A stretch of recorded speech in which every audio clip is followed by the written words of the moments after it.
Hola a todos, bienvenidos a este episodio especial del proyecto escolar comunitario Desconectarte, donde los jóvenes del COVAC desarrollamos nuestras habilidades a través del arte.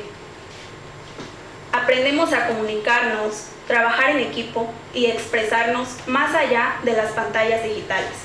Mi nombre es Mariana Palacio Cepeda, del Club de Oratoria del Plantel 27 de Purísima de Arista. Yo soy Yasmín. Y yo, Gerardo Luna. Y estamos muy felices de que nos acompañen. Y yo soy Héctor de Jesús Montes Castañeda. Y hoy reconoceremos la trayectoria de un gran orador y actual presidente municipal de Río Seco, el presidente Fernando Sánchez Gil. Muchas gracias. Mariana, Yasmín, ¿verdad? Gerardo y Héctor, ¿verdad? Y son de un grupo de oratoria. Me estoy escuchando, muchas gracias. Va a ser padre compartir en esta tarde. ¿Sí? Con la primera pregunta que queríamos comenzar es, ¿cómo surgió en usted el gusto por la oratoria? Muy bien. Primero que nada, yo quiero felicitarlos porque ¿qué tienen unos 15, 16 años más o menos? Ahí, 14, 15, 15. 17. Y que alguien se atreva como ustedes a tomar un micrófono en estos momentos te requiere mucho valor.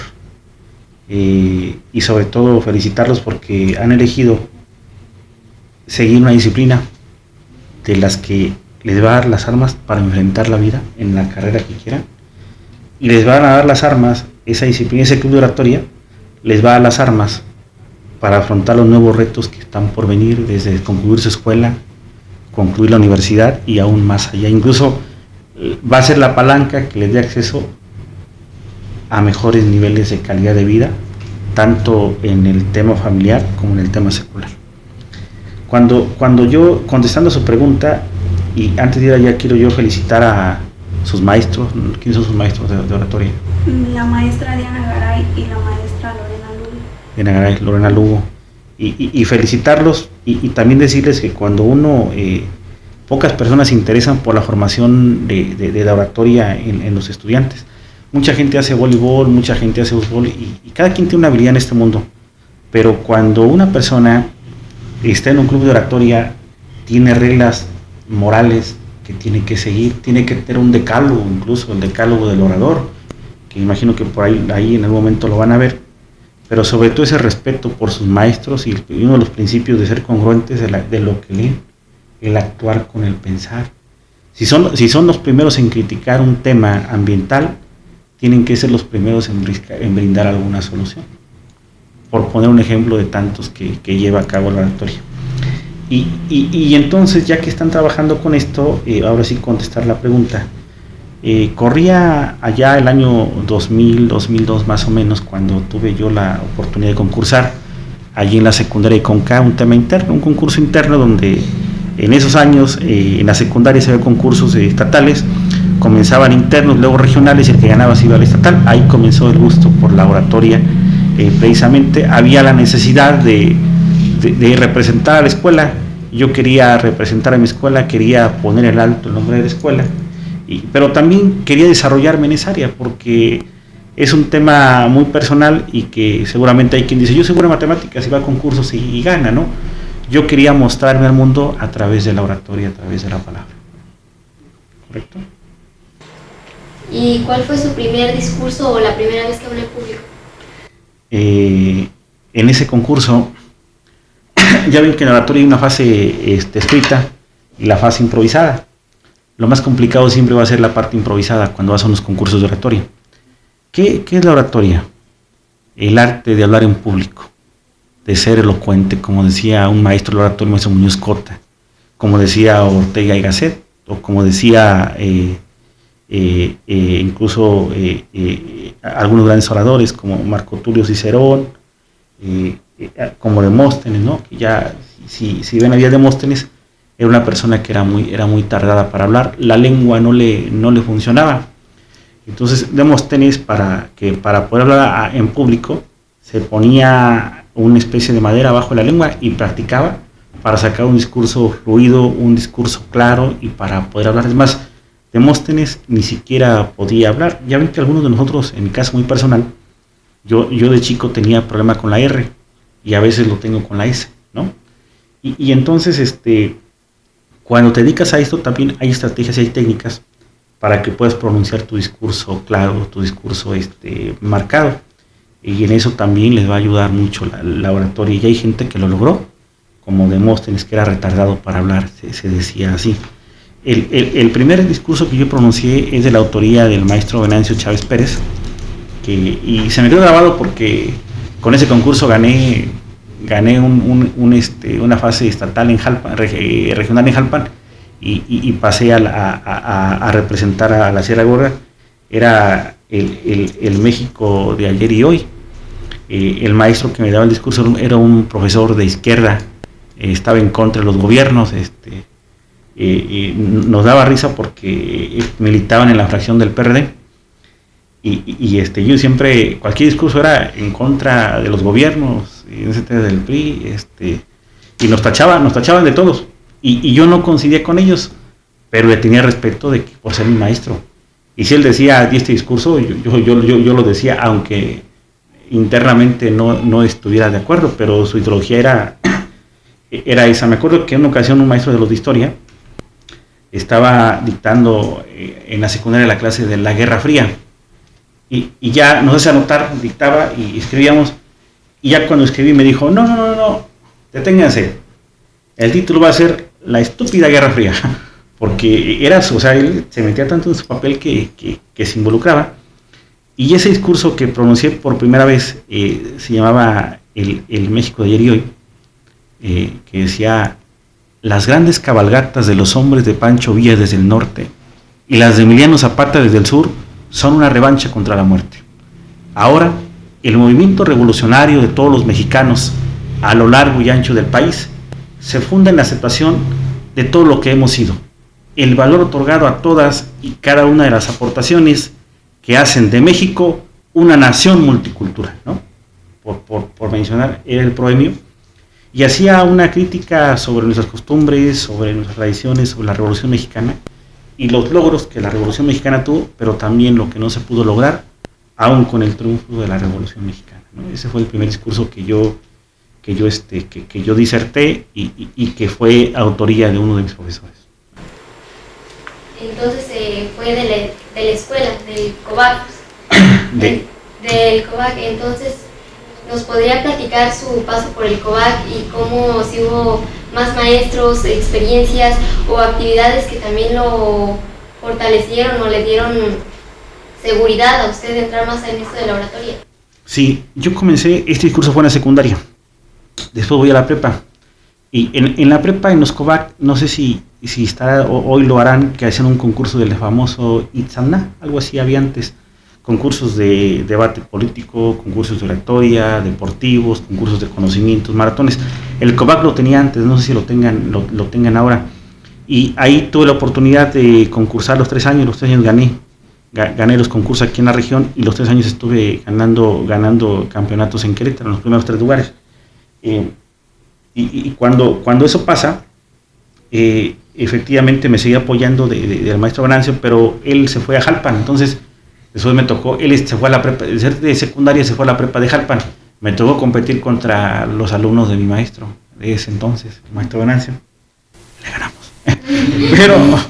pero cuando me tocó estar acá en Conca, yo estudié en Conca, y en el EMSAT de Conca, no ha dejado de ser EMSAT, estaba el maestro Francisco Panchito, el biólogo, y estaba la maestra Yolanda Zárate Torres, hoy ya ella se jubiló de COVAC, y íbamos a Querétaro a los concursos, siempre andaba con ellos. No eran oradores natos, ni tampoco se dedicaban a eso, pero sí tenían la ventaja de traer los temas más actualizados, leían mucho, se preparaban mucho y compartían conmigo. El hecho, por ejemplo, de que yo no entendía temas, ellos me lo explicaban, y ya yo empezaba a ver. Si a mí me preguntaban, oye, ¿qué es el PIB? Me decían, por ejemplo, ¿no? ¿Qué es el PIB? Yo decía, pues el PIB. El PIB por regla cuadrado. Dice, no, ¿qué es el PIB? ¿No? Y ya no, pues el Producto Interno Bruto. Y ya ellos me explicaban a mí, a ver, es el Producto Interno Bruto, lo que entra, el tema, ¿no? Entonces me apoyaron mucho en ese sentido, y ya puedo decir que los triunfos los compartimos con ellos, como mis asesores de oratoria en la prepa, y con lo que eran después. la prepa encontré mucha, como ya el maestro Blancio tenía sus alumnos en Jalpan, pasaron los años y más adelante me acompañó en la oratoria la maestra Marisola Mendoza Boites.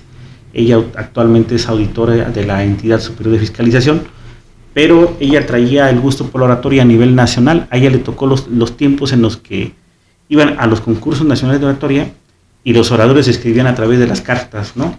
Y te mandabas correspondencia, te escribías con ellos, y eran tiempos muy diferentes a los de hoy, donde la oratoria tenía mucho valor, y de esos tiempos nacieron grandes políticos, grandes gobernantes. El caso, por ejemplo, del exgobernador Mariano Palacios Alcocer, él fue campeón nacional de oratoria. Hay muchos que han sido políticos y que han sido gobernadores, pero también primero fueron campeones de oratoria. Hoy hay jueces que fueron campeones de oratoria, hay ministros que fueron campeones de oratoria, ¿no? Y como toda persona que tenemos a alguien que nos inspira, a nosotros nos gustaría mucho saber a usted quién era su inspiración y por el que entró a esto de la oratoria. ¿De los vivos o de los muertos? Vivos o muertos. De los que me acompañaron, me gustó mucho la comida del maestro Venancio, que pues entra a la secundaria y es muy complicado que un maestro te tome valor, te tome cariño, y más si tiene un carácter fuerte como él. Yo no sé qué pasó ahí, pero me ayudó mucho. Y también la maestra Marisola, la contada Marisela Mendoza, me ayudó muchísimo. A veces yo me iba a Querétaro, tenía yo un chevicito, me iba manejando a Querétaro en la tarde y ella me atendía después del horario laboral. A eso de las 8 o 9 de la noche salía y me quedaba en su oficina con ella 2 o 3 horas estudiando y practicando. Nadie le pagaba, pero ella se sentía muy cómoda, se sentía que estaba haciendo algo por el mundo, o se sentía bien enseñándome lo que ella sabía en temas de oratoria. Entonces, para mí fue una verdadera inspiración de personas vivientes como ella, que aman la oratoria, que la traen, que son muy congruentes y que sobre todo ellos decían, en la oratoria debes de dejar hijos, es decir, a discípulos. ¿Qué hacen sus maestros? Les enseñan, ustedes cuando terminen este curso y aún más adelante tienen que dejar hijos, tener hijos espirituales, es decir, van a tener que ser discípulos para que la oratoria no se muera, porque si ustedes no hacen discípulos, si ustedes no dejan unas personas atrás de ustedes, entonces habrán fracasado en esto de la oratoria, porque lo tienen que compartir. Y también, y de los que ya no están, yo me inspiro mucho. Yo leía a Marco Tulio Cicerón, leía un poquito acerca de Demóstenes, pero también me inspiraba mucho el maestro José Muñoz Cota, que ya no está. Nunca me tocó verlo en persona, pero sí leí sus obras, como está Sinaí en llamas, y también el ensayo que hace, donde el hombre es su palabra. Entonces, para mí son temas importantes, son libros que aún sigo conservando y que son una referencia, porque son personas que no solamente hablaban, sino también actuaban y también dejaron escuela. Entonces, hoy a nivel nacional está la escuela muñecotista, ¿no? Entonces, podría ser una parte de ellos, de tantos que ha habido en esto del oratorio, ¿no? Bueno, pero ¿qué fue lo que le impulsó a seguir adelante y a no rendirse? En esto lo ve. Cuando estás ahí, en mi caso muy personal, venía de familia que no tenía el modo de siquiera de comprar un refresco. Yo nomás tenía una opción, o era seguir o rendirme, eran 2 opciones. Y si hubiera decidido rendirme, de no salir adelante en esto, sencillamente hoy estuviera trabajando en otro lugar. Pero cuando tienes el tema de sabes que la palabra te abre puertas, la palabra te es una llave, te das cuenta que la vida puede ser un poquito más fácil en ocasiones. Entonces, parte de seguir adelante con esto es que sabía que dominaba un poquito, tenía la habilidad de mover masas, de mover gente a través de la palabra, pero también la oratoria me daba esa parte espiritual, es decir, ese valor que necesitas para hacer las cosas bien y salir adelante. Entonces, parte de eso, de ese impulso, de esa motivación, fue precisamente que tuve gente que desde niño, desde la edad de ustedes, me decía, a ver, vete a un concurso de oratoria, lee este autor, lee sobre ecología, lee sobre Europa, lee sobre la historia, y cuando ustedes leen un libro, leen ese libro, se dan cuenta que hay varias historias y que pueden nutrirse de ahí, pueden aprender de la experiencia de cabeza ajena de otras personas. Entonces, lo que me inspiraba a seguir adelante era lo que aprendía de esas lecturas, era lo bueno con lo que yo me quedaba y también lo malo con lo que pasaba. Entonces, ese es el mensaje, hay que leer, y yo creo que la lectura viene y te da inspiración, ¿verdad? Cuando ya está en armonía ese espíritu orador, pero también de hacer las cosas bien. Muy bien. Y durante su trayectoria como orador, ¿participó en algún concurso o torneo? ¿Nos puede platicar acerca de ello? Sí, les decía yo que ahorita les cuento una historia que un concurso de oratoria. Primero gané en la secundaria, un interno, le gané a tenía yo temor, le gané, hoy al que le gané era el campeón regional de oratoria y también de CONCA, de ahí de la Florida. Estudiaba en la secundaria en la que yo estudiaba, era seminarista. Es una persona que tiene un cerebro, una mente fotográfica. Es el padre Bartolo, después se hizo padre, se hizo sacerdote, hoy está en Roma. Entonces, imagínense dónde está él, y imagínense la habilidad que tenía él en ese momento, de ser el campeón estatal, y me lo aventé, el concurso me lo aventé con él. Mi primer concurso era ese con él, ¿no? Y más compañeros, pero es el que más yo recuerdo que fue un difícil rival a vencer, porque si hoy les digo que está en Roma, imagínense en ese tiempo todo lo que tenía para dar, ¿no? Razonaba, leía, era muy hábil. Después gané, después me fui a la prepa, gané los 3 concursos, los 3 años, o sea, no tenía problema. Después dejé la oratoria y un tiempo tenía que trabajar y estudiar, y regresé a los concursos ya como a los 24, 25 años más o menos, regresé a los concursos. Máximo uno llega a los concursos hasta los 29.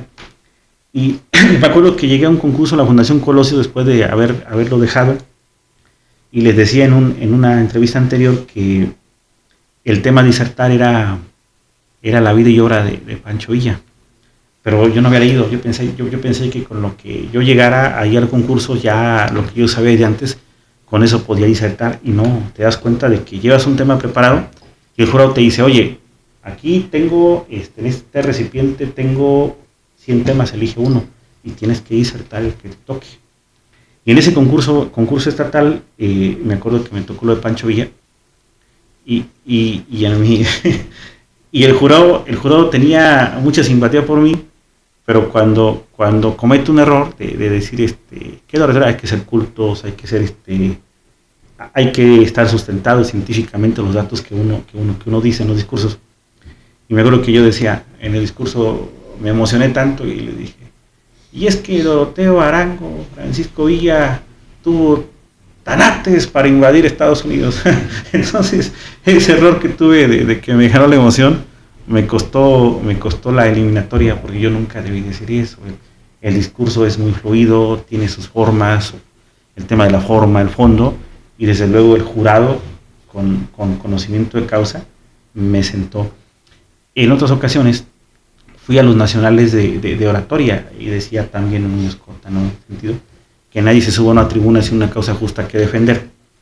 Y en un concurso llegan los mejores hombres, o los hombres más preparados académicamente, desde conocimiento de historia, literatura, matemáticas, química, y en los concursos nacionales donde yo estuve, me tocó pelearme con el primer lugar de cada estado, hasta de Ciudad de México. En Ciudad de México siempre ganaba Gallegos, allá en Durango ganaba Berito,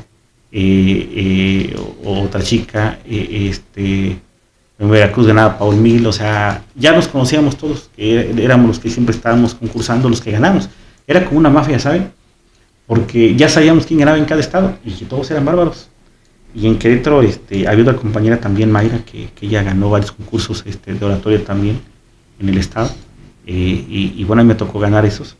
Y al final del día, cuando llegábamos allá, llegabas con un tema preparado. La convocatoria te marcaba 50 temas, prepara uno, y de esos 50 temas que preparaste te va a tocar uno. Entonces la convocatoria era, a ver, son 50 temas, por ejemplo, de esos 50 temas, tú tienes que estudiar los 50 temas, porque de esos vas a disertar uno, en el sorteo te va a tocar uno, y cuando pases a la final, si pasas a la siguiente etapa eliminatoria, va a ser un tema a elección del jurado, el que el jurado quiera. Puede ser histórico, puede ser un tema jurídico, o puede ser un tema actual, o no sé. Pero al final del día, tienes que ser muy culto, tienes que ser muy preparado, tienes que saber de todo historia mundial, o de política mundial, o de lo que tú quieras, pero tienes que ir preparado. Entonces, yo recuerdo que en un concurso, a mí, en el Teatro de la República, fíjense, donde se hizo la Constitución Política de México, voy a una final y me tocó disertar un tema sobre indigenismo y multiculturalismo. Entonces, desde luego que me fue muy bien. Era un tema que comencé hablando, por ejemplo, Ascana, Tosel, Tistoque, Toguaya, Nemi, Totiotzitsin, porque había, es decir, no estamos solos, los dioses caminan con nosotros. Entonces también tenías que leer ciertas cosas o prepararte para estas cosas. Y cuando llego a ese concurso, pude ir a la segunda ronda. Y en la segunda ronda me acuerdo que pasamos como 4 o 5 nada más en el recipiente, y a mí me tocó un tema a disertar, y el tema que venía era el futuro de la Unión Europea. ¿Qué me dieron ustedes, por ejemplo? Yo dije, wow, como ya estás arriba, no te puedes bajar, o sea, ya tienes que, el discurso de la forma al fondo. Entonces, en la sustancia, yo no fui capaz de disertar el tema porque no tenía el conocimiento adecuado. Pero comencé, dicen unos, a aventarme un chorro ahí, que no tenía nada que ver con el tema, pero yo no quería bajarme de la tribuna, o que la gente se diera cuenta que era un ignorante en el tema. Y se sube, por ejemplo, otra persona que había ganado en otro estado, no recuerdo si era Tlaxcala, de los que pasaron al final, y ahí le toca el tema y dice, el tema, abre su boletita, ¿cómo está? Y el tema decía, cosmogonía mesoamericana en América Latina. Entonces, vamos, ¿qué dices, no? Y me acuerdo que dices, oye, cosmogonía mesoamericana en América Latina. Y es un tema que en la primaria nos enseñaron Mesoamérica y Iberoamérica, seguramente. Pero cuando estás en una tribuna, estás en el teatro de la República, donde se hizo la Constitución, te tiembla los pies, se te olvida todo. Y me acuerdo que él muy congruente le dice al jurado, señor del jurado, el tema está fuera de mis alcances. Y se bajó del escenario. Y cuando nosotros acabamos el concurso, el jurado estaba decepcionado de nosotros. Porque un orador tiene que tener conocimiento, tiene que leer, tiene que prepararse. Y el maestro dijo, hoy nos ha sido de gran lección que no conocen los temas. Yo espero que al salir de este educar, vayan a casa, desempolven los libros y se sigan preparando. No te da una calificación, no es un tema de escuela, pero es un tema de un compromiso personal. Y en otras ocasiones hubo jurados que nos declararon concursos desiertos porque no estábamos al nivel de lo que ellos pretendían, porque no conocíamos los temas. Entonces son experiencias que tuve a nivel nacional y que desde luego me cambian la vida, te la cambian, porque te da vergüenza, cuando tienes una congruencia te da vergüenza ir a un concurso y no saber los temas. Y desde que se para en una tribuna están obligados a responder de todo. En algunos otros casos, los concursos eran, por ejemplo, el sindicalismo en México, derechos laborales. Entonces, yo recuerdo que no conocía los temas, pero saliendo de ahí tenías que prepararte o llegar bien. No sé, hablar de sindicalismo, hablaríamos como un antecedente de la encíclica Rerum Novarum. Pero ¿cuál es el marco? ¿Cuál es el concepto? ¿Cuál es el antecedente? Al final del día, que tengan esa forma, el conocimiento de lo que estamos hablando, no solamente la forma. La forma va a ser la dicción, el volumen de la voz, ¿no? Los ademanes que van a hacer, pero también lo más importante es que conozcan el tema, la sustancia, el fondo del tema, ¿no? Que si van a hablar, por ejemplo, hoy, ¿qué les gusta? Vamos a hablar de la reforma al Poder Judicial, que está muy de moda, que acaban de tumbar a la Suprema Corte y hacen una elección nueva. entonces ustedes tendrán que argumentar si están a favor o en contra, o tendrán que postularse. Y a estas alturas ustedes ya sabrán si lo van a ver por ahí, generar una opinión, o ya podrán generar una opinión sobre si están a favor, o si realmente la Presidenta de la República, el Congreso de la Unión, hizo lo correcto en aprobar una reforma de esa naturaleza. Pero con base sólida, porque quién lo dijo, lo tienen que sustentar, o en qué artículo, ¿no? Porque la reforma fue favorable, fue procedente, pero fue procedente porque la Constitución lo permitía. Pero ahora los resultados están ahí. ¿Realmente sí convino? ¿O realmente fue más una revancha política? Porque alguien que estaba ahí no sucumbió a los deseos ni a las instrucciones. ¿O por qué se hizo? ¿O realmente la reforma que se hizo sí estaba ajustada a las necesidades del sistema jurídico mexicano, ¿no? Por poner un ejemplo de tantos. O el tema más sencillo de nuestros tiempos, el tema del aborto, ¿no? ¿Desde cuándo se concede el aborto? Entonces, tienen que sustentarlo ahí científicamente, ¿no? A eso nos referimos cuando hablamos de la forma. ¿Sí? Bueno, ya nos platicó un poco acerca de que le ha tocado pues perdernos, enfrentar derrotas. ¿Qué aprendizaje siente que le dejaron, o en qué siente que le benefició de alguna manera el haber enfrentado una derrota? Es que uno aprende los errores. Y yo creo que, fíjense, y les va a servir, cada orador tiene su propio estilo, Nunca vayan a querer imitar a nadie porque van a perder. Les voy a platicar la anécdota de que me pasó en el concurso de secundarias el primer estatal al que fui. Iba un gordito, más chaparrito que yo y más gordito, pero tenía una vocesota así, de esas vocetas de las que como la de Erika, así, esas gruesas así que impone, ¿no? Que como cuando hablaba era tan gruesa su voz que impresionaba en su discurso.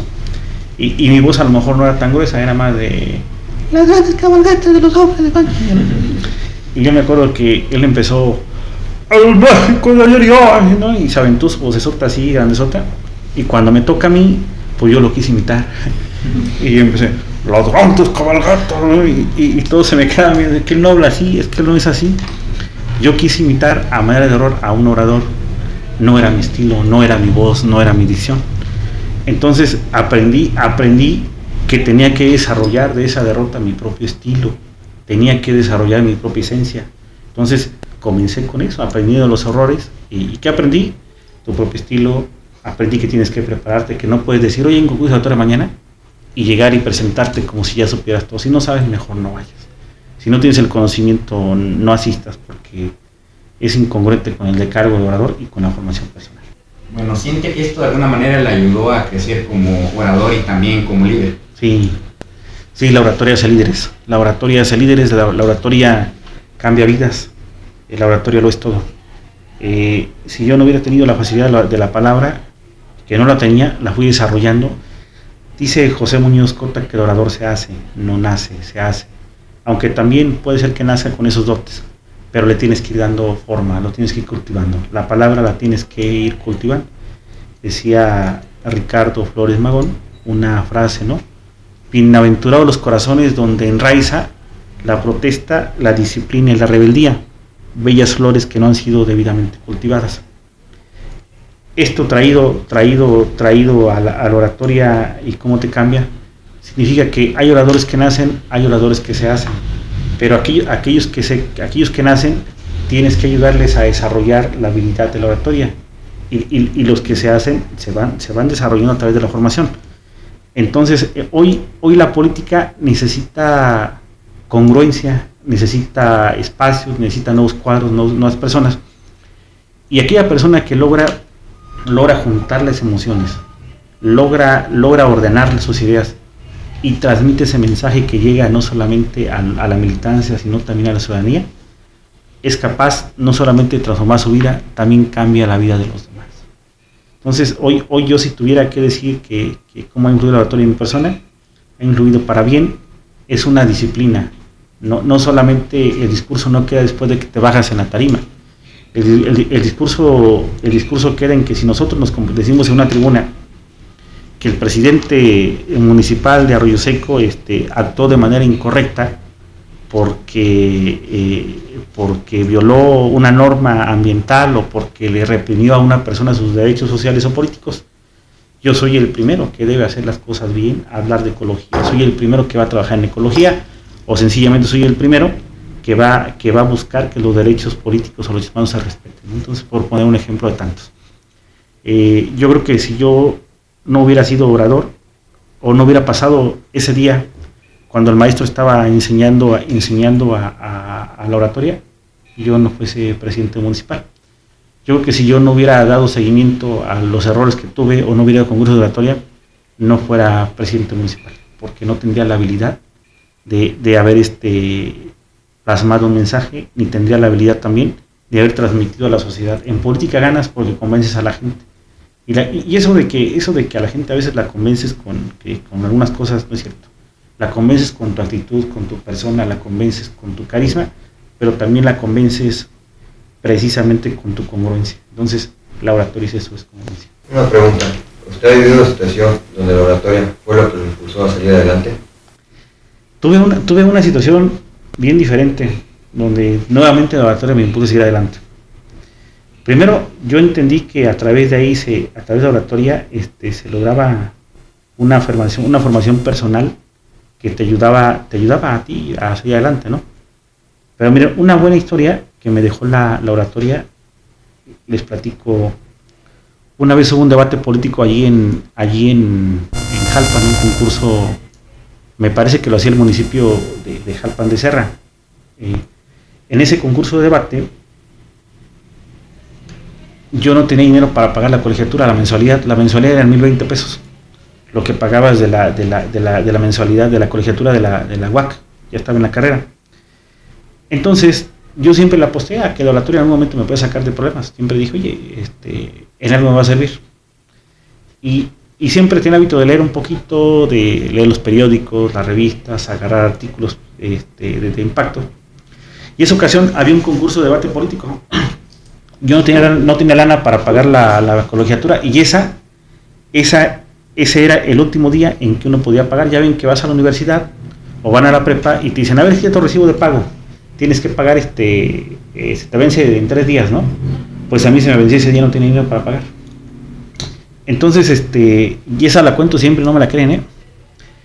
Ese día se celebraba un concurso de debate político. Ese día, allí en Jalpan, donde está hoy lo de las visas, al ladito había un saloncito en aquellos años, y ahí se desarrolló el concurso de debate político. Y yo me acuerdo que esa vez me levanté a la mañana y dije, bueno, son las 11 de la mañana, a las 11 es el concurso, si acabo como para las 2, 3 de la tarde y gano el concurso, me voy a poder inscribir con la premiación. Y si pierdo, ya no me inscribí este año, porque también es de términos. Y ese día, el primer lugar eran como 3,000 o 4,000 pesos. Entonces, pues estábamos sin lana, íbamos de aquí de Concaya, no es lo mismo. Y papá, pues no te daban, ahí no había. Entonces me aventé el concurso y pude ganar el concurso, el primer lugar de debate político. Y me acuerdo que eran las 3:30 de la tarde y no llegaban a premiarnos, y a mí ya me urgía que me pagaran. Entonces, y luego los políticos tienen yo les digo esa costumbre de que la fotografía, y todos sonrían, y si no hay fotografía no salen. Entonces, en lo que llegaba la persona que iba a representar allí al ciudadano presidente, nos tomaban la fotografía, se me andaban llegando a las 4 de la tarde, que era la fecha, era la hora que cerraban el banco. Entonces llegan, y ya hacen la premiación, y ya tomamos la fotografía, y me fui corriendo al banco, era el HSBC, me acuerdo. Llegué con mis 4,000 pesotes, llegué 10, 15 minutos para que cerraran el banco, y pude hacer mi pago de la escuela. Esa la cuento histórica, esa siempre la tengo con una motivación. Y si no gano ese concurso de debate, pues no fuera abogado, me hubiera retrasado 1 año, porque en Jalpan es de 1 año, y no sé qué hubiera sido mi vida. Imagínense si la otra me ayudó o no me ayudó, ¿no? Les platico la historia. Yo digo, ustedes no se la dejen al oratorio, porque está bien cañón, hay que tener suerte, ¿no? De repente. Pero sí, sí me ayudó en ese sentido. Y hoy es eso, hoy aproveché la oportunidad de esa disciplina, pero me dejó grandes satisfacciones. No solamente ganar ese concurso, sino también puede pagar un semestre en la universidad, ¿no? ¿Y aún se sigue sintiendo nervioso cuando tiene que dar un discurso? Todos los días, hoy por ejemplo, hay personas, uno ya es un poquito más relajado, pero todos los días, depende de las circunstancias, la persona se pone nerviosa o no, pero lo que hacemos es las técnicas, a ver, te relajas, tranquilo, sí te acostumbras, pero no es igual de repente platicar aquí con 10, 15 personas a llegar a un auditorio donde hay 500 personas escuchándote hablar, sí cambia. Entonces, y eso es normal, ¿no? Sí te acostumbras a esto, pero siempre hay la posibilidad de que estén nerviosos en algún discurso, ¿eh? Y que incluso digan palabras que no son. Por ejemplo, el tema de Peña Nieto, no sé, cuando dijo, creo que son, ¿cuánto? 5 minutos o menos 3 minutos, ¿no? Algo así, ¿no? Que la burla ahí de Peña. Entonces, siempre hay un dato erróneo que podemos pronunciar cuando estamos nerviosos, pero eso no es el fin.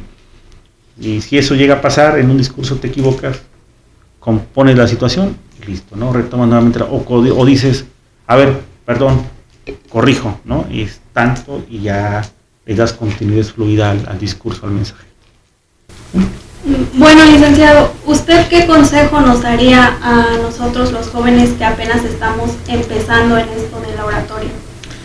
Primero, que no lo dejen, que se van a aburrir mucho, que en sus casas les van a decir que están locos, pero tienen que darle seguimiento, tienen que ser perseverantes. Miren, yo en la casa, estaban ahí en la casa, ahí está su casa en Mesa de Palo Blanco, los chicos de mi edad estaban en el baile, cuando estaba la fiebre duranguense no les tocó, ubican a estos Capaz de la Sierra, Montes de Durango, ¿no? Hacían unos bailongos en ese entonces, bien perrones les decía yo, y entonces muchos chicos de mi edad estaban en el baile, ahí en la Mesa de Palo Blanco, echando pues fiesta, como a todo joven le gusta. Yo decía que prefería sacrificar eso de andar ahí con los amigos y en la casa a leer, a prepararme, y cuando se podía me ponía frente al espejo a practicar mi discurso yo solo, y mi mamá me decía, ¿estás loco? ¿Cómo haces eso, hijo? No, hombre, no, te van a reír de ti, y me decían tantas cosas, luego me decían, o los amigos me decían, no, hombre, no puedes ni hablar, no puedes ni pronunciar la R bien, porque pues uno se lleva con los amigos, ¿no? Y cuando eso pasa, dijo el loco, solamente mirándose al espejo, solamente cuento contigo, ¿no? Entonces ese es el tema, sean valientes, no lo dejen, no decaigan, que no les dé vergüenza y no se desanimen, porque tienen que leer mucho y sobre todo tienen que seguirse preparando. Cuando terminen aquí la clase o el taller con los maestros de la academia, si quieren trascender, tienen que seguirlo practicando, pero ya van a estar solos, ya no van a estar. Y seguramente si les marcan, van a responder. Ahorita es una formación, a lo mejor es parte de una calificación, a lo mejor es parte de la enseñanza del COVAC, o es parte de una intención de ellos de cultivar ese dote en ustedes, pero al final del día van a estar solos. Y dependerá de ustedes si quieren seguir adelante o no. Además, yo creo que también no para todos, la oratoria no es para todos. La oratoria yo creo que es selecta. Es selecta la oratoria, y seguramente en el caso de ustedes que han decidido estar ahí, yo les deseo lo mejor, deseo que les pasen historias más bonitas de las que me pasaron a mí, y deseo que tengan el valor para seguir continuando, no solamente eso, sino toda la vida. Y que cuando lleguen a esa oportunidad, lo que les dije, hagan escuela. Hoy, por ejemplo, me decían, no, pues la maestra Diana, hoy son de la escuela, la maestra Diana y su otra maestra, pero ojalá que también lleguen a esa parte donde van a ser ustedes los maestros y van a dejar una escuela para cultivar. Pues agradecemos bastante los consejos, y yo le quisiera hacer una pregunta. Para usted, ¿qué es más importante en un discurso? ¿Las palabras, la voz o la actitud? Porque usted mencionaba mucho de la actitud que usted tenía. La actitud. La actitud pues cuenta mucho, pero un discurso sin forma no tiene mucha oportunidad de trascender. También un discurso sin actitud no tiene mucha oportunidad de transmitirse o de hacerse presente en la gente. Dos cosas son las importantes en oratoria: lo que es la forma, lo que viene a ser en este caso la dicción del discurso, volumen, voz, ademanes, y lo que es el fondo. En el fondo del discurso van a encontrar la sustancia, es decir, quién lo dijo, por qué lo dijo, tienen que soportar científicamente el dato. Yo creo que son los datos con los que van a tener un discurso muy efectivo. Ahora, también es cierto que depende mucho de los escenarios, de dónde están, o el auditorio con quien estén. Pero hay personas que se encienden más con la forma y que no les importa tanto el fondo. Si están en un escenario político, en un discurso político ante un aglomerado de gente, la gente va a querer escuchar palabras emocionantes. ¿Cómo que puede ser la palabra? Eso nos ocurre. Por ejemplo, si es una campaña política, es decir, que esto va a cambiar, que ya es una idea diferente, un tema diferente, y de repente al auditorio no le pudiese importar tanto el cómo o el por qué, solamente que lo van a cambiar. Pero si van a una especie de un concurso nacional o un concurso de Estado, les van a pedir que sustenten su razonamiento, y es donde sí importa el tema científico, ¿no? Yo recuerdo por ejemplo a Gallardo, y perdón por la palabra, yo tuve la oportunidad de ir a coordinar a un municipio ahí donde él allí en San Luis Potosí hizo el maíz, y me acuerdo que su discurso era muy coloquial, muy de pueblo, y decía, perdón por la palabra, pero él decía: esos cabrones nos dejaron la maldita herencia, y la gente lo aplaudía, y en la Huasteca escuchaban en esa parte de esos cabrones, y la gente, pero lo decía recio, o sea, no como yo lo digo, y la gente le encantaba, o sea, le gustaba la sangre, y para ellos era un tema, era de aplaudirles. Quizás para mí no, porque yo creo que no es la esencia, la oratoria no es para enfrentarte de esa manera, pero a él le funcionó ahí. Por ejemplo, al Peje le funcionó un discurso tranquilo, pautado, y sobre todo un discurso enfocado en señalar los errores y echarle la culpa a los de atrás, a los que venían atrás de él, a los que lo habían antecedido. Ese discurso le funcionó de forma, pero de fondo, por ejemplo, lo decía Peña, y no es que defienda a Peña, pero decía Peña: oye, es que el aeropuerto internacional que se canceló, me acusaron a mí de corrupción, y a la fecha no está comprobado que efectivamente haya habido corrupción. Y si nos damos cuenta, nunca hubo una orden de aprehensión para Peña, un dato soportado. Pero la forma en que, como lo decía él, en que le echaba la culpa a los demás, le echaba la culpa a él, o la corrupción que se vivía, o a la que era lucía, le ayudó en su forma de transmitir algo. De tal manera que él logró hacer que cuando ves a Peña, automáticamente escuchas, cuando les digo Peña Nieto, ¿qué se les viene a la mente? Pues el expresidente de México. ¿Y lleno de qué? ¿Qué hizo? Corrupción. Porque otra persona logró posicionar en la mente del mexicano que eso era corrupción. Pero ahora, ¿en qué lo sustentó?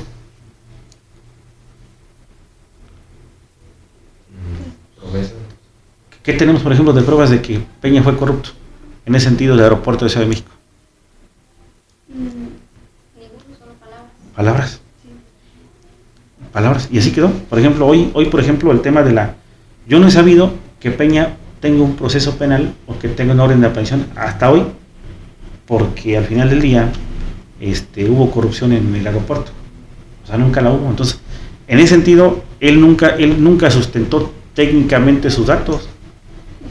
Ahí no están, pero sí supo manejar la forma del discurso.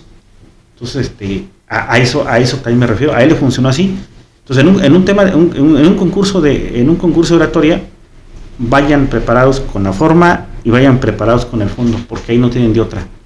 Pero si van a dar un discurso acá afuera donde no es importante, o bueno, sí es importante, pero la gente no es exigente, o el auditorio no es exigente, entonces con la forma les va a alcanzar. Si hoy quieren hablar, por ejemplo, vamos a decir que aquí, a mí se me ocurre ahorita, por ejemplo, decir, oye, el presidente Fernández no hizo las cosas bien porque prometió que iba a dar uniformes y no los ha dado, ¿no? Entonces, es un discurso que está sustentado, que no ha pasado, que se va a arreglar, pero es un discurso, la forma en cómo lo digan, porque dice, oye, es que el corrupto de Fernando Sánchez se robó el dinero y no dio los uniformes, ¿no?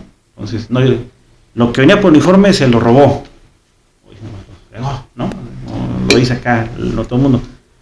Pero ¿quién lo dice? Bueno, ya hubo una investigación donde efectivamente el recurso que estaba etiquetado se lo llevó, lo agarró y se lo sacó. O sea, no se sustentó, pero la forma en cómo lo dicen al final del día y cómo lo transmiten es lo que va a impactar en el auditorio. Y ya para despedirme, hay un autor que se llama Giovanni Sartori, me parece que es italiano, no recuerdo el nombre. Dice Sartori que el hombre es el Homo videns, es decir, el hombre es muy visual, es muy emocional. No se va, deja de lado el Homo sapiens sapiens, pero cuando dice que el homo se mueve videns, es decir, se va con lo que ve. Entonces, por esa razón, lo que vemos en redes sociales, lo que vemos en el medio, es lo que la gente toma como una absoluta verdad. La gente ni siquiera se preocupa por debatirlo. Y yo les aseguro, si aquí en casa le preguntan a la abuelita, dice la abuelita, vimos una nota, que fulano se robó un dinero. La abuelita muchas veces no lo ponen sobre la mesa, si es cierto o no, ya lo consideran como una verdad. ¿Por qué? Porque ese Homo videns de Sartori, del que él dice en su obra, precisamente se relaciona con ese tipo de situaciones. La oratoria, la palabra, el discurso, lo tienen que saber manejar dependiendo del escenario que tengan, o el auditorio que tengan, es donde se tienen que desarrollar. Yo en lo personal, para mí es importante, cuando yo hablo un tema, lo hablo muy serio, lo hablo sustentado en que es cierto, pero lo hablo porque antes ya lo estudié, ya lo vi, ya tengo el soporte de los datos. Si yo ahorita le digo a la anterior presidenta que ella por ejemplo, dejó de invertir, no sé, o que dejó una deuda pública, es porque yo ya tengo los datos de que pasó el asunto, lo tengo soportado técnicamente.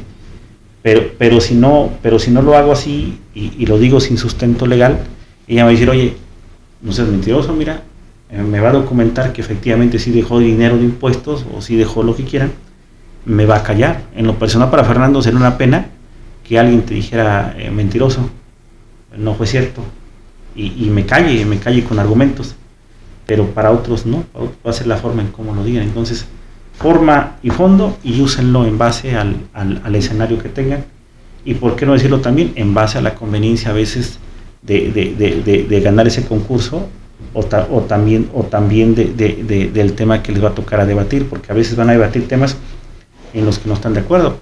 Puede ser que hoy para ustedes la eutanasia, por ejemplo, se estén de acuerdo, dicen, oye, ¿para qué me postulo a favor de la eutanasia si yo estoy en contra?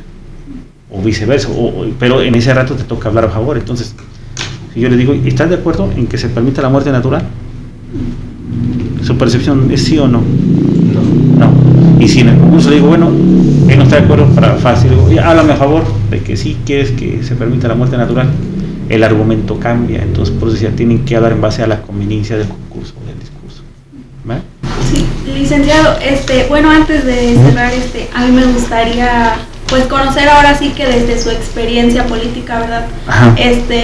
Ahorita como usted estuvo en campaña, ¿usted cómo lograba que el discurso conectara con la gente y que no solamente se quedara como palabras bonitas, o sea, como promesas? O sea, ¿cómo hacía Claro. para que la gente entendiera el mensaje que usted quería brindarle? Transmitirlo. Sí. Les voy a dar la técnica, muy sencilla. Cuando uno va a una comunidad, yo hacía lo siguiente. Yo manejaba encuestas, manejaba números. De tal manera que cuando llegaba yo a la comunidad, yo ya sabía más o menos cuál era la necesidad de esa comunidad. Mandaba una avanzada y la avanzada ya llegaba. Entonces en mi discurso, yo ya hablaba un poquito del discurso, yo ya tocaba el tema de la necesidad de la gente, para que la gente vea que sí conoce su necesidad. Hubo un tema, por ejemplo, donde les hacía falta el tema del agua, que es de los temas más sensibles. Entonces yo construía mi discurso desde ahí, de que vamos a trabajar fuertemente en el agua, de que vamos a invertir los recursos al agua. Pero en la forma del discurso, cuando yo lo decía, lo trabajaba con dicción. Por ejemplo, y un ejemplo claro, llego a la comunidad, buenas tardes a todos y a todas.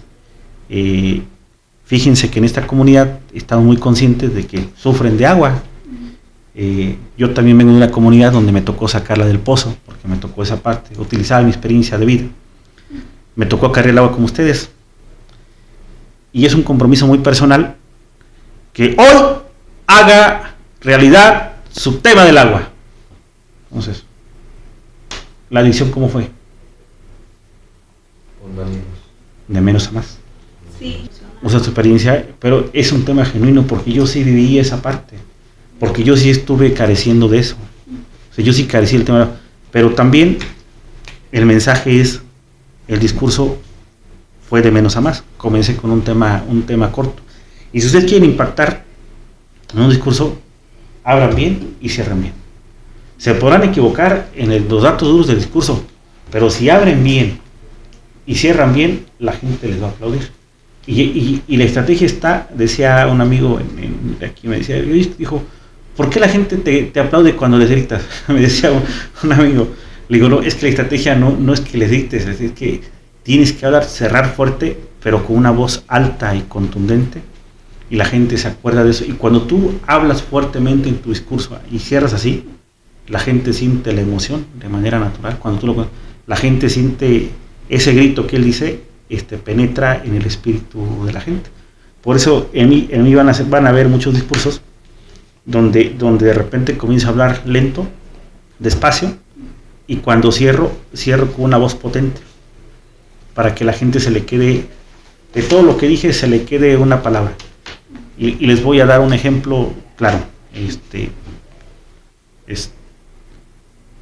Tienes unos ojos muy bonitos, cuando arranco yo al inicio. Y las letras, y cuando voy allí platicando de Eric, de tu papá, ¿cómo estás? Fíjate que me gustó mucho el tema de cómo están trabajando, pero tienes unos ojos muy bonitos. Y entonces cuando esto acaba, y ahora que nos vamos a ir, que ya acabamos esto, que ya se llevó a cabo los podcasts, y quiero cerrarte diciendo que tienes unos ojos muy bonitos. Es la regla de 3 en el discurso. De todo lo que dije ahorita, ¿de qué se acuerdan? De los ojos bonitos. Los ojos bonitos. Exacto. Ese es el tema. En su discurso también deben de utilizar una regla de 3. De todo lo que van a hablar, y el político, a mí me funciona. No se lo digo a nadie. Ustedes sí, porque son los jóvenes, son el futuro presente, y quiero que crezcan, y quiero que haya más jóvenes. Pero los políticos de acá nunca han entendido que el discurso de ellos es de los más importantes en la campaña, y a la gente, de todo lo que tú dices, que te avientas una hora hablando, le tienes que dejar una frase de impacto a la gente, una frase de impacto, que sí va a conseguir con tu eslogan de campaña, que sí consigue con todo. Entonces el discurso tiene que ir en ese sentido. Lo que ustedes van a hablar, procuren que la gente cuando se vaya a dormir con una palabra que ustedes dijeron. Y a veces en sentido negativo, por cuestiones ideológicas, funciona mejor. Por favor, un ejemplo, no piense, ¿cómo se llama? Me dijo ustedes, Héctor, por favor, no piense en un elefante blanco. No piense en un elefante blanco. Entonces, cuando vaya a dormir, por favor, no piense en un elefante blanco. Y ahorita al salir de aquí, no piense en un elefante blanco. Yo les garantizo, ¿en qué creen que está pensando él? En un elefante blanco, porque ya no estuvo recargando varias veces. En un elefante blanco. Y que no piense en sentido negativo, pero él como quiera lo está pensando. ¿Me explico? Entonces requiere mucho la habilidad y eso viene de la oratoria, eso no te lo van a enseñar en la calle, eso es de, a veces ni siquiera de escuela, es de preparación, es de leer. Hay un filósofo, hay un científico que está en otro país que al respecto dice que en los discursos a veces tienes que utilizar la psicología inversa, como es, porque funciona. Entonces, yo creo que no hay un manual, creo que es a través de cómo nos lo va pasando, pero si tuviese que definir la pregunta es esa, ¿no? De que sí hay impacto y de que sí hay muchas cosas por hacer a través de la oratoria. Sí, pues licenciado, para nosotros ha sido muy motivador escucharlo. Agradecemos el tiempo que nos brindó, el espacio, y agradecemos todos sus valiosos consejos que nos acaba de dar. En este proyecto que nosotros estamos trabajando en Desconectarte, buscamos demostrar que los jóvenes podemos expresarnos sin depender tanto de la tecnología, y la oratoria es una herramienta muy buena, porque si sabemos hablar con pasión y convicción, podemos llegar a transformar lo que los demás ven en el mundo, la manera en que los demás ven. Sí, me gusta escuchar el nombre de Proyecto Desconectar. Yo les auguro mucho futuro. De hecho, que vengan, deja ver una interés por escuchar a los jóvenes decir la verdad. Yo creo que hacía falta este proyecto en Arroyo Seco yo se los prometo que para mí es una motivación, me da mucho gusto verlos que traen este proyecto de Desconectar. Incluso ojalá que lo podamos llevar más allá. Cuando yo fui secretario en 2012, hice un concurso municipal por primera vez de oratoria que se llamaba Los jóvenes tenemos mucho, o La voz del pueblo en los jóvenes, era La voz del pueblo en los jóvenes. Yo lancé esa convocatoria y me apoyé mucho de las secundarias y las prepas. De ese concurso muchos jóvenes descubrieron que querían ser abogados. Y después me tocó darles clases en la universidad como abogados. Y me voy muy contento porque se sembró esa semilla. Si ustedes, por ejemplo, traen ganas de darle seguimiento a esto, vamos haciendo equipo de municipio. Vamos lanzando el primer concurso municipal de esta administración de oratoria y ponemos premiaciones económicas. Antes eran como de libros también, pero también le damos salida a través de este proyecto de ustedes, junto con COBAC, si lo quieren ver así, con ustedes, con los maestros, y comenzamos a darle seguimiento a través de una dependencia del municipio junto con ustedes, y les aseguro que el día de mañana, cuando esto pase, van a encontrarse compañeros que compitieron con ustedes. Los van a encontrar en la docencia, en la abogacía, en la política, en muchas áreas de la vida. Y les aseguro que ese gusto van a ser de concursos como estos. Y cuando la gente los vea en ese concurso, muchos jóvenes van a ser ejemplo de ustedes van a ser ejemplo de ellos, y van a querer participar y van a quererse medir con ustedes en ese sentido. Entonces, y van a querer sobre todo lograr un aprendizaje. Si me lo permiten, hagamos juntos que esto vaya más allá. Los 5 tenemos el amor por la oratoria, vamos haciendo equipo. Vamos dándole una convocatoria a esto, vamos le dando forma. Aquí está Eric, que ha sido jurado de oratoria, que no nos dejaría solitos en esto.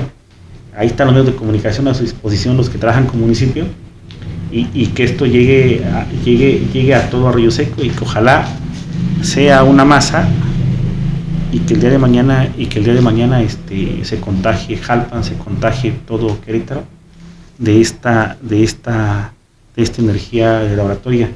Así comenzaron todos los movimientos sociales y políticos que hay en el país y en el mundo, comenzaron así, como ustedes, entre un grupito de 3 o 4 personas platicando de ideas. Les voy a una tarea. Hay una persona, hay un grupo, para tu formación, ¿han escuchado hablar de los 7 sabios? ¿No? Googleenlo y van a ver que había en la historia, estaban los famosos 7 sabios, que eran de otro país.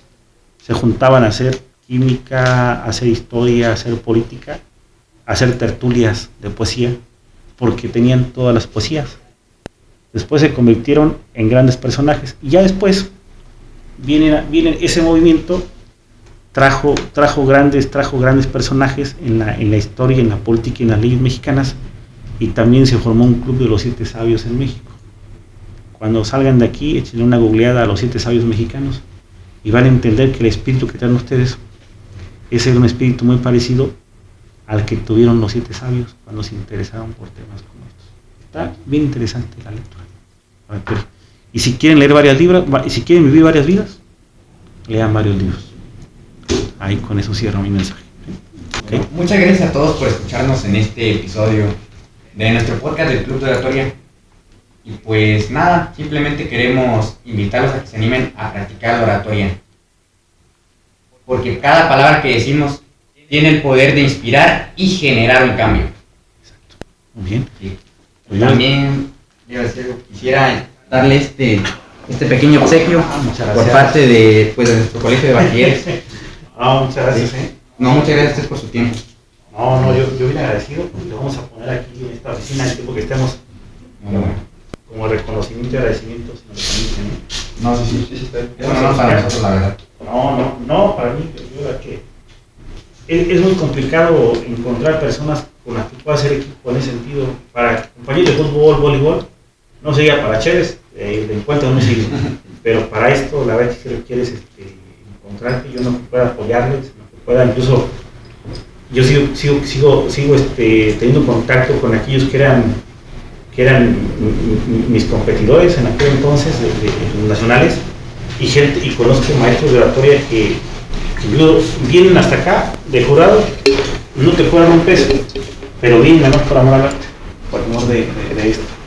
Hay tantas historias en Querétaro que me han sido presidentes, por ejemplo el magistrado Garduño, que ya murió el magistrado Garduño, me parece que murió Garduño, ¿verdad?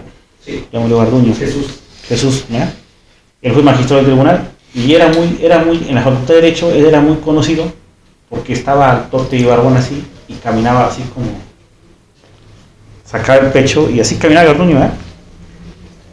Pero Garduño se hizo en los concursos de oratoria, iba a los nacionales, después se hizo presidente del tribunal, y así como esos ha habido varios casos de éxito. No hay un manual, pero ojalá que podamos ser equipo y ojalá que aquí Eric también es maestro de oratoria en la universidad, me parece, ¿verdad? De ahí tienen mucha gente que los puede auxiliar. En aquellos tiempos era muy complicado esta disciplina, porque incluso no había gente que te ayudara. Hoy es más fácil, tienes más apoyo, tienen las redes sociales, tienen el internet, que les ayuda mucho, pero en mi experiencia me voy muy contento por esta charla, y lejos de lo que pueda o no pasar, esto es lo que te nutre el alma, te nutre la energía, y solamente los que lo practicamos sabemos lo que nos transmite dedicarnos a esta disciplina. Que échenle ganas y los felicito de corazón. ¿Son 4 o hay más gente en la academia? 4. ¿Y también en CONCAT tienen una academia parecida o no? No, es proyecto. Es proyecto. ¿Y aquí en la Río tampoco, ¿verdad? Pues imagínense, ¿cuántos estudiantes son? ¿Unos qué? ¿500? ¿O 600 en todo el municipio de Prepa? Más. Y solamente 4 están interesados en este proyecto. Entonces imagínense el tema. Ahí si quieren y lo permiten las maestras, ya cuando le demos forma al concurso, yo mismo me comprometo a acompañarlos antes del concurso, prepararlos de forma, irlos a ver de forma. Y ya la maestra Diana, pues ya ha trabajado con esto, ¿no? Ya ha sido campeona ahí también, ya le sabe. Ahí van, ya sé. Yo a lo lejos, ¿eh? Y pues sigan así, son pocos. Ojalá que sea una inspiración de varios y que se animen y hasta que sea abierto hasta los alumnos de Eric también, va Eric, porque vienen Esa es la idea, estamos con poquitos, pero vamos a ir cultivándose. Sí, sería ahí más meterlo, no sé si libres o por categorías, dependiendo, por las edades también son importantes. Las edades en una categoría, pero vale la pena.